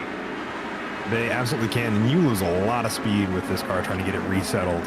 And you can see that as they're kind of checking up to not run into the back of him, as they almost come together, both Justin Hall and Matthew Dupuis over there, getting around towards the second sector. Zippering back out to single file. Miss Flamon? Camille? Chris Flames? Chris Flames. Flames ordered. Okay. My timing tower has a third word on there that I don't think I'm going to repeat for the purposes of not enabling, I think, a set of behavior.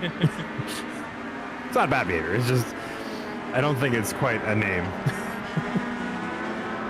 Jake Kasich and Alex Crawford right now set to be the leading duo once we get out of pit road, which means that Kasich has jumped Crawford as a result of that pit stop. Was in the box, I want to point out, for 1 second less, which is why he was able to get out in front of the driver, the number 19.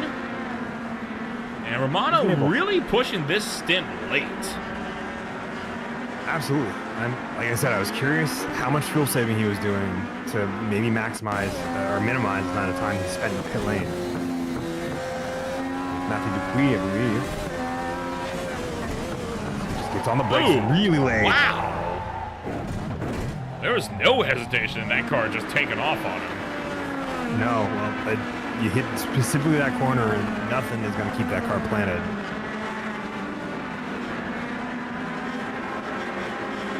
So you've called more races at this track than I have.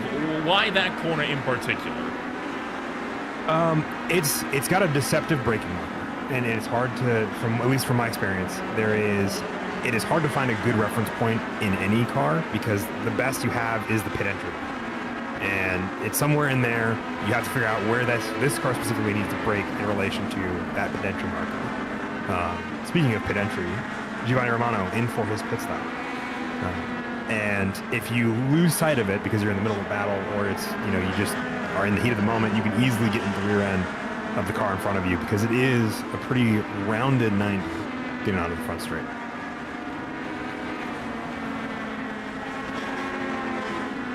So Giovanni Romano going to make his trip down to pit road, and he'll be the last car down to the lane for service under this green flag run. And we've got less than 5 minutes before our caution window for the second yellow closes. Around goes Ben Williams, and around goes Brooks Clayton, as both cars ended up getting a little bit checked up there. And Clayton going to watch the rejoin, and he'll get himself up and rolling without too much incident. So critically, Giovanni Romano, remember he was well outside of the top 10 before that he came down to pit road. Look at him now, running in 6th. Absolutely. He ended up having a same pit stop time as all of the front runners. So no change there in terms of amount of fuel he took.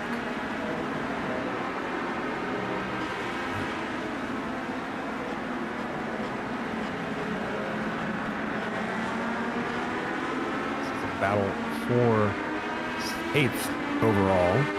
Chris Bright leading Jason Lee, Justin Hall, Chris Flams, as I'm told. Oh man, Chris Bright just taking a little bit safer line through there, really allowing Jason Lee to get right up alongside and into the toe of that car, going on to the fast S's section towards McDonald's corner. It sets up the back straight. This could be a good run for Jason Lee. He's able to stick behind going into. He pulls out early. Maybe take a slowdown. That's my guess. And several battles still underway. Look out as Austin Tucker fighting it out with Jake Casey. Now they're trying to run down Alex Compton. They've caught some lap traffic here. That is going to be the 66 who's going to go in deep, allow for the field to get through. But this is extra desperate. This is what Coffer desperately needed, right? I mean, he wanted to see these guys started to go at it for second place, give him some breathing room up the road. So it's always great when you see cars behind you fighting, and you don't have to worry about it because you're just going to drive away, run in your line, and not have to worry about the time you lose battling for a position. So he's got to be pretty happy, at least for the moment, until they bump draft and catch him. Meanwhile, Lee, Wright, Flams, Hall, still under a blanket to the fight for the 9th and 10th place. So the final spots inside and around the top 10. 2 minutes to go. Just over one more lap before our Code 69 window closes for the afternoon. No call as of yet for Code 69. I've now jinxed it by saying that, but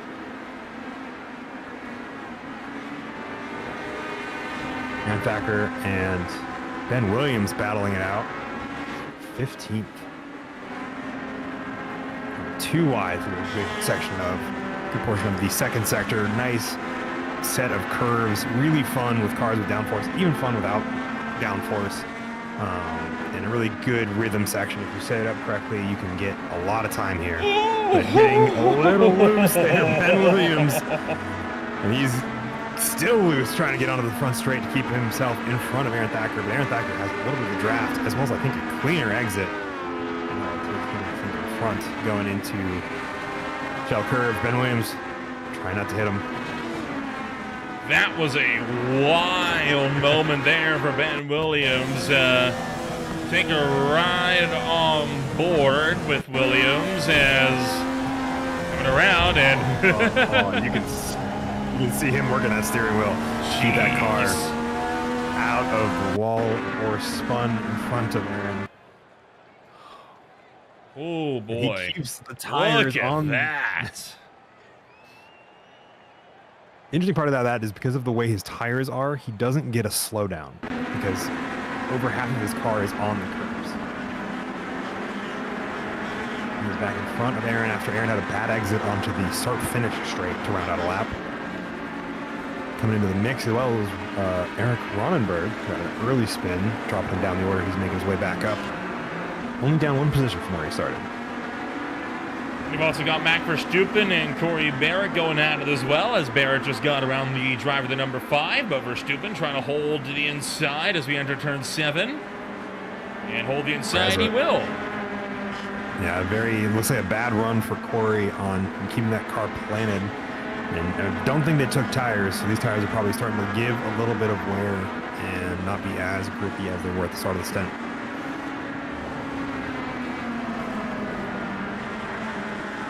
So for 15th, the fight remains. Several drivers trying to make their little looks elsewhere. There's one for Aaron Thacker. Sweep to the inside, and that's about as easy overtakes go through turn 11, but he's going to catch the grab hold. And now he has to keep it going into turn 1, and this is where Ben was able to catch him on that start-finish straight. It looks like he's catching him already going into Zeppelin curve. But now it's Ben Williams that has a bit of a misoptimal exit as... Oh, careful, Rumble's there, not clear, 3 wide, down the front straightaway. Thacker at risk of being sandwiched in the middle here, and he's going to take the wise move to back out. I think he saw the writing on the wall when neither car wanted to let him go, and Rob Wolf just hopped the curb. Yeah, just hit those sausage curves. I'm sure his car is not pleased, and will have to be a little bit slower there on the exit of turn 2. Just see there. Oh. He could catch some air off of those bad boys. You certainly can, especially with cars that don't have anything to keep them and push them back down. They like to get a little bit of air there. Yeah, the suspension on these cars is lacking, I think would be the polite term to describe it. Oh, yeah, a bad exit from Austin Tucker. Got a little bit early on the brakes, trying not to hit Alex Crawford, and ends up really getting unsettling the car and puts him back down into third. Jay Kasich up now in second and into that draft zone that Austin was inhabiting prior to the final corner. His battle for first still rages on. Yeah, given how far Tucker dropped, I would not be surprised if that spells the end of Tucker's bid on going for a race win here this afternoon. Oh, and Dupuis off. Fighting gets dirty. And this mistake finds the 7th. Oh my goodness, what in the world is going on here? Wow, okay. So that was Ben Williams? No, it's Corey Barrett. So Barrett's going to get into the Mac Verstappen there. And then spins him around. Oh boy. Yeah. He checks up's not hit, or 63 checks up not hit. Corey ends up getting Matthew Dupuis spun around in it, and then he's And there's more problems. Yes. Oh my goodness. Eric Ronenberg and Aaron Thacker causing those two cars to get pushed across the road. Oh my word. That's just poor timing. And admittedly, somebody in there probably didn't hold the brakes as well as they could have. Would like to believe that is something that at least happened. Battle still raging on for two of them as they come around the back stretch. Front stretch. We are on. Yeah. Okay. My timing is weirdly off. And we are now with 11 minutes to go, so the window is closed. It'll be a one full course yellow race. Yes. And with the 11 laps, about a minute 40 apiece, I'm thinking, what, 6 laps, maybe 7? Yeah, I'm gonna say 6. No, 7. I agree with you on 7. Yeah, somewhere around that range. Yeah, it's not quite 2 minutes to make it even 5 and make our numbers really easy for us to think about.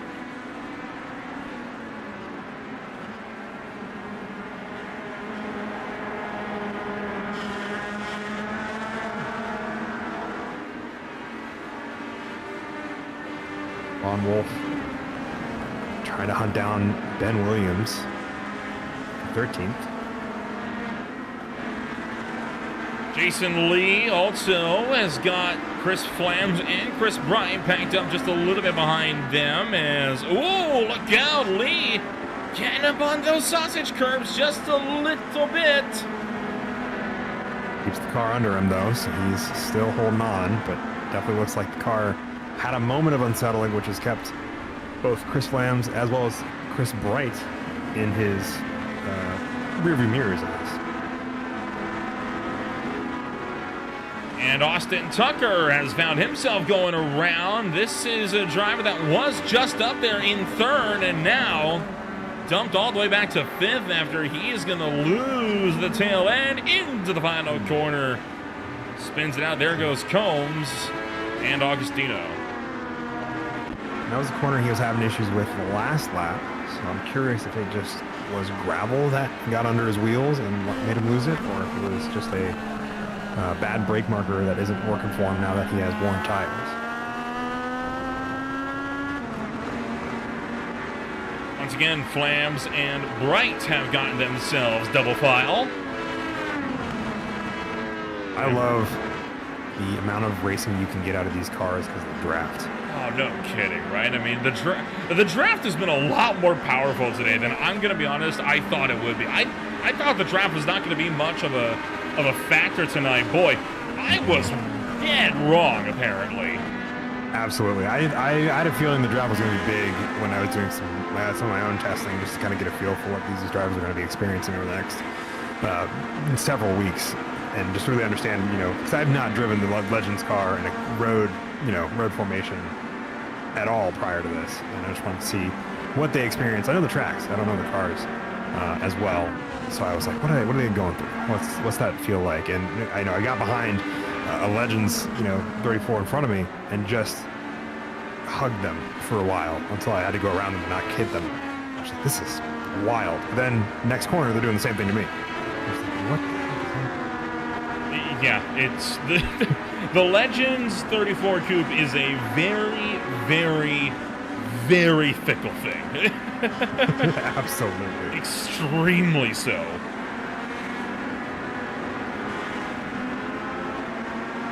Augustino, John Coombs also battling it out for 3rd. I think we'll see them just round the corner in the background of that shot. They are very similarly paced to the way Jake Kasich and Alex Crawford are in terms of the other. Ooh, that was Chris Flams. And Justin Hall. So this was Flams first, as he's going to spin it into the final corner, look like. And Hall had to go evasive. Yeah, and taking the grass to not hit a rather slow Chris Flams.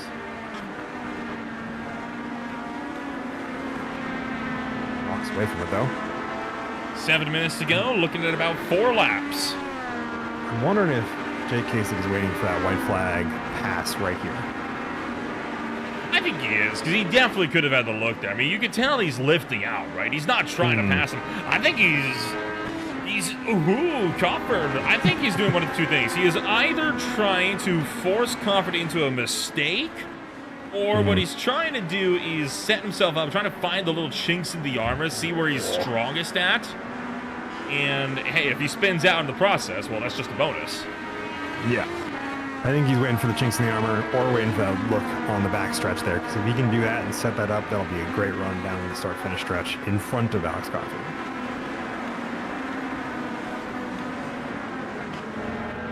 And we've got another one sideways. That is Corey Barrett. So Barrett going to find himself pointed the wrong way in the Yamaha number 7.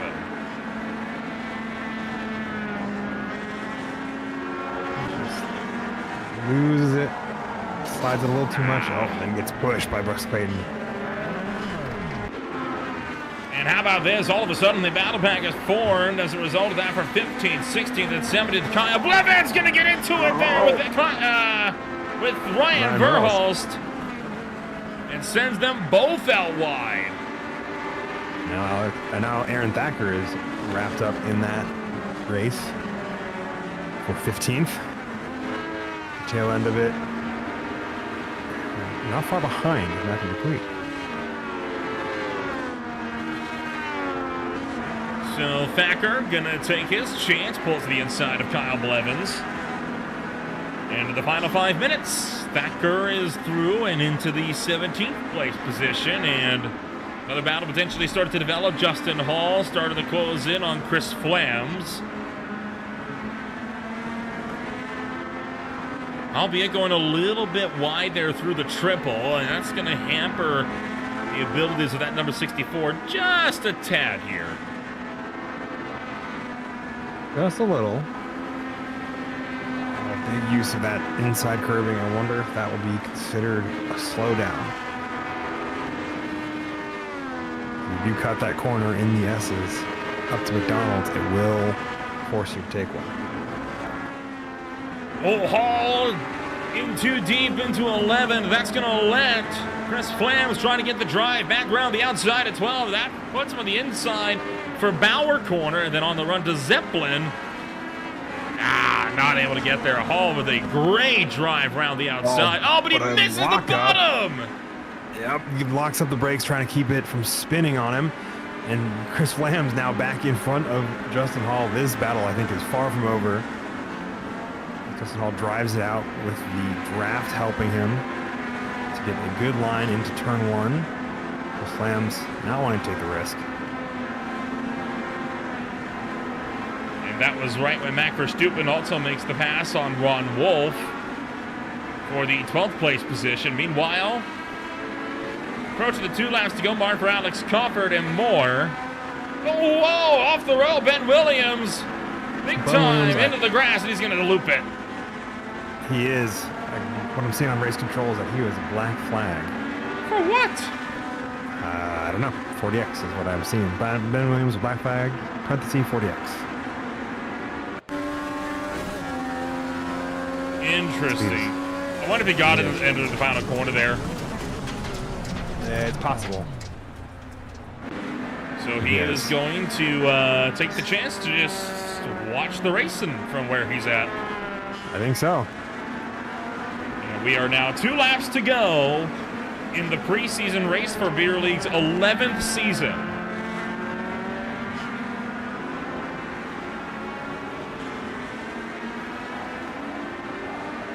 It's still a tight battle for the lead.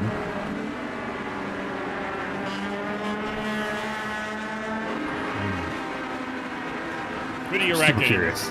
I think Crawford's going to hang on for it. I think either Crawford will hang on for it, or we'll see if Kasich gets a really good run into the final couple of corners, and then good run on that back stretch out of McDonald's. I think we'll see him go for a pass that he'll try to hold on to the lead over across the line for. I think he's just waiting and biding his time.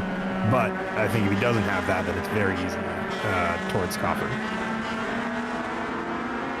Meanwhile, a lot of action going on in the fight for 15th. Looking like a couple of cars may have had a little bit of an oopsie-daisy for some of them. And are we going to go 3 again into turn 1? Oh, we think about it. 119 of Ron Wolf able to get the drive around, while Kyle Blevins will pick up second in the train. And he's going to get to the back. Keeps it going. Oh, boy. A much better line out of there. very easy to get into the rear end of these cars. I think we'll see that ability to understand when to move the car out of the kind of the racing line to make the overtake will be crucial. Some of these passes. Hey, Chris Bright making the dive on Jason Lee for 8th. Meanwhile, we start the final lap for Alex Crawford and Jake Kasich. Crawford making the drive around with Kasich in tow. 40 seconds on the clock, sorry. And all of this in the final stages of this race. White flag is out from Barney.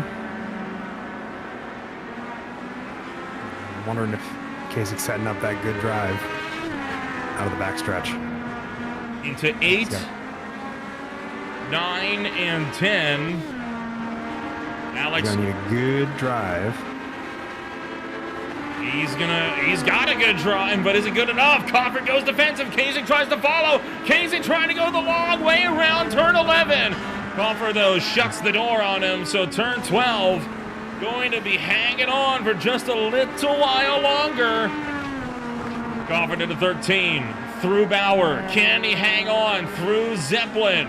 Checkered flag is out. It is waiting for him, and the preseason race is going to go the way of Alex Crawford as Kasich won't be able to run him down. He will not. Unable to make that pass there. I think he was waiting for it, though. You saw him make the look, but Crawford went very defensive as a result. John Combs, Tyler Augustino coming around 3rd and 4th. Austin Tucker coming home 5th. Giovanni racing home 6th. Waited a little bit too long there, if you're asking me. As well, here's the party. As per, it's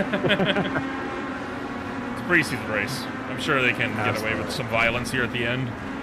Well, yeah, it seems to be the thing. Shane Cameron, Jason Lee, Justin Hall, barely fending off Chris Bright. Ooh! Hangs on, Max Verstappen. Contact with him and Chris Flams there. Flams with the over-under into the final corner. Mac trying to cut him off, and he's going to overshoot. Will just threw him. Mac's going to spin it off the road. I wonder if there was contact there, but Chris Flams able to bring it home in 11th. Max Verstappen desperately racing across the line to take home 12th. Brooks Clayton and Aaron Thacker have a photo finish for 13th. How in the world has Justin Hall done that? How have you managed to get in that position?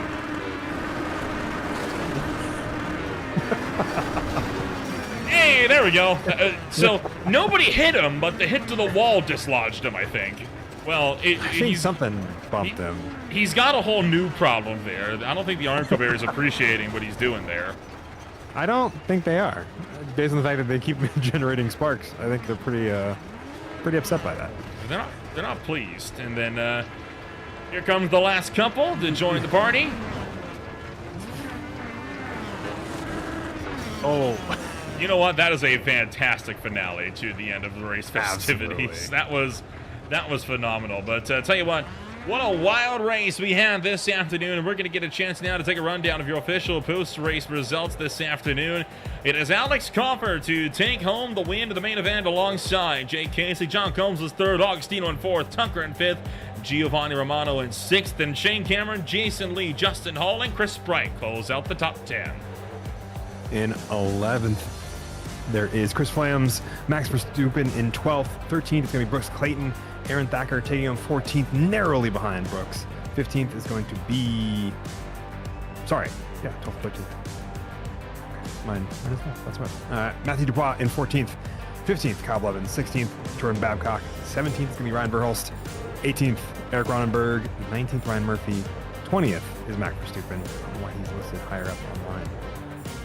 Probably post-race penalty, if I had to bet. Ron Wolf finished 21st, Carson Catlin in 22nd, then Zilfer, Beckman, Brissy, Purcell, Klein, Williams, Barrett, and Milhot for the top 30, and Gambrel, Castro, and Freed close out the field with Josh Freed and Scott Fleming failing to start racing action tonight. So that is going to be it then from the opening salvo here for Season 11 of the Beer League. We'll get a chance now to give a chit chat here to all the drivers that come home this race on the podium, and we'll look to talk first and foremost with one Alex Cofford, who is going to be coming home number 1 this afternoon, and we'll bring your race winner into the broadcast booth. And well, Alex, you keep on the trend that no matter what we race, you can find a way to win in it. And this one did not come easy with a haymaker of a block thrown to Kasich entering turn 11 on the final lap. Yeah, well, I disagree with that. I couldn't win in the M2 because, I don't know, I don't like that car, and it doesn't like me, and I wasn't good at it. So I'm happy to be in a car that's fun to drive again and handles like an actual vehicle. But as for the last lap, yeah, I mean, I knew the draft was so strong I couldn't run away from him, and I wasn't sure if he was going to try to make a move on the last lap or with a couple laps to go. So I was just kind of waiting to see what he would do. And really, I just stuck my car halfway middle of the track. So if he dove, he had to go super far to the right, and if he didn't, it's hard to pass around the outside there, especially if you don't have a nose in front. So it's pretty clear from that point on. These Legends cars tend to be the type, kind of like the MX-5s in a sense, and in the sense of they're easy to kind of drive, but you got to drive it a very, very particular way if you want to be fast with them, and it's a very difficult car to really master. How do you reckon that dynamic is going to formulate throughout the course of the season? I think it punishes overdriving, and in different ways. You can really let the rear end hang out and get some drifts going, but it just really overheats the tires, and with that, that's just going to cause more issues in the next braking zone. And then if you're pushing lap after lap, corner after corner, I mean, where you're just really roasting the tires. I think we saw it today. There's a lot of self spins, a lot of like corrections into over corrections, and I think this is going to be a very challenging car for the league, but in a good way, and I think it's going to be awesome. Championship hopes, you reckon this season we might see Cofford back on top? It's a guarantee it's going to happen. Oh, confident are we? Well, we'll hold you to that one, Alex. Congratulations on your race win of the preseason, and we'll see you next week for the opener. Thank you. Alex Cofford comes on number 1 this afternoon, and Fen, I'm going to pass you on down to Jake Kasich. Awesome. I had the chance to check it up with Jake Kasich, coming home P2 after a late block from Alex Cofford. Are you excited about the new Legends cars after driving it for the preseason? Oh yeah, it's going to be so much fun. These cars are just a total dream to drive, and you know, the draft's great and the following's great. Like, there's just nothing to complain about on these cars. They handle really well. They're really forgiving. I mean, it's just going to be a super fun season, I think. Absolutely. Alex was mentioning that they're super fun to drive, but they're really easy to overdrive. Do you think you also experienced that over the course of this race? Yeah, definitely. I mean, if you're not super careful on your throttle control and like a little too brave on the brakes, you can just totally screw yourself, you know, because you just got to be careful with the amount of heat that you're putting into the tires, and you know, they're usually pretty forgiving, but you can live to regret it. Absolutely. Were you waiting for the last lap to make a move for that overtake, and you're kind of hanging out in the toe? Oh yeah, absolutely. I mean, when you're less than a second, the draft is just so strong in these things that, you know, I knew if Cofford was behind me, I didn't really stand a chance going into that last chicane, and I was hoping he wasn't gonna. I was gonna be able to take the inside going into that last turn there, and you know, he took that sort of inside block defensive move, and I decided to risk the outside, and you know, he just outbraked me. So. Absolutely. Are you have championship hopes over the course of the season after the preseason testing? Yeah, you know, I'd like to think so.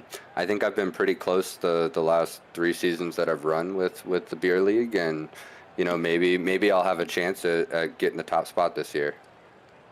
Absolutely. Well, we'll look forward to it, and we'll look forward to seeing you out on track over the course of the season. Thank you again. Congratulations on your P2 over the preseason testing. Thank you. And we'll head over to John Combs, and back to you, Nolan, for P3.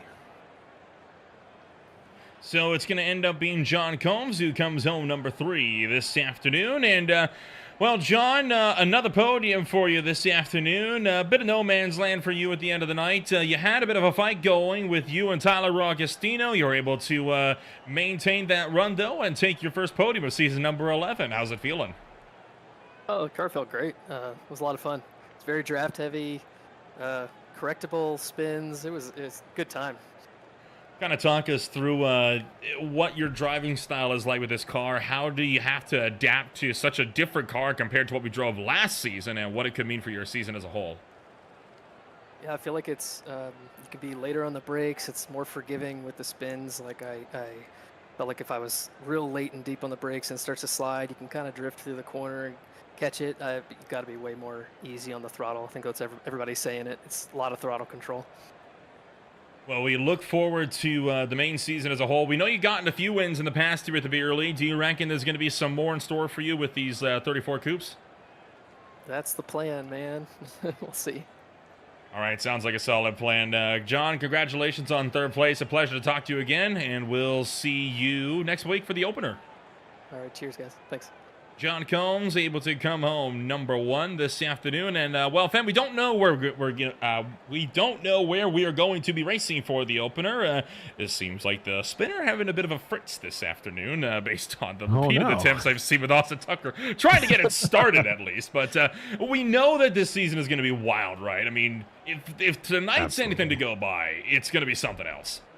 I think it'll be something else regardless of where we end up, because like you said, and I think we talked about it before the broadcast, great racing can happen anywhere, and I think we'll see some more great battles like we saw tonight wherever we end up, whether it's going to be another nice long track kind of similar to this or longer with maybe the Spa. I don't think we saw that on the spinner, but regardless of where we end up, I think it'll be great racing. It'll be a fun battles all across the leaderboard, from up at the top between Alex and Jake all the way down. We'll have some pretty good action. I think the draft's allowing people to really come back from easy or simple but correctable mistakes makes it really enjoyable to watch and see the battles kind of unfold. Well, we'll see where things are going to line up next week. But before that, the Speed Cup Series takes to the last great Coliseums. They'll go racing at Bristol Motor Speedway tomorrow night with the SRE IEL Truck Series with their final race. 3 drivers entering Avondale, Arizona at the Phoenix Raceway with less than 10 points separation between them. That'll be on Saturday night with the Israel Xfinity Series taken to the French countryside, presented by Purple Haze Autosports over at the Le Mans Historic Layout.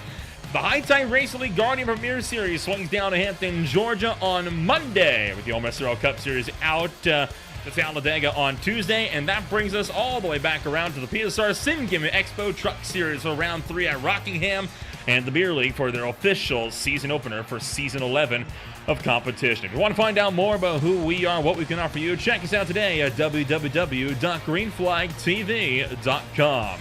My name is Lola Rampel alongside Fettuccini. Thank you so much for joining us. We'll see you all next week when we go racing in the Beer League.